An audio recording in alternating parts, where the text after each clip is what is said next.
Apakah termasuk kesyirikan keyakinan orang-orang yang melarang suami untuk membunuh binatang pengganggu atau menyembelih ternak karena istrinya sedang hamil? Dikhawatirkan nantinya bayinya lahir dalam keadaan cacat. Ya, ini semuanya dari khurafat ya. Dari hal-hal yang tidak dasarnya, keyakinan yang batil. Keyakinan yang batil. Kalau diyakini hal tersebut, itu masuk ke dalam syirik asghar. Sebab dia meyakini ada sebab yang membahayakan, padahal hal tersebut tidak ada penjelasannya dalam Al-Quran dan Sunnah, dan tidak ada juga hubungan sebab akibatnya dari sisi ketentuan dan takdir Allah Subhanahu wa Ta'ala. Iya.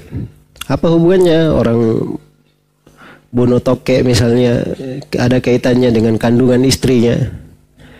Ya, dia punya kambing, dia sembelih, jangan menyembelih kambing, nanti kehamilan istrimu bermasalah. Apa hubungannya?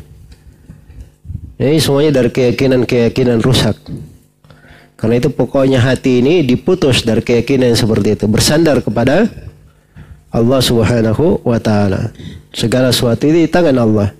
Itulah manfaatnya seorang belajar tauhid.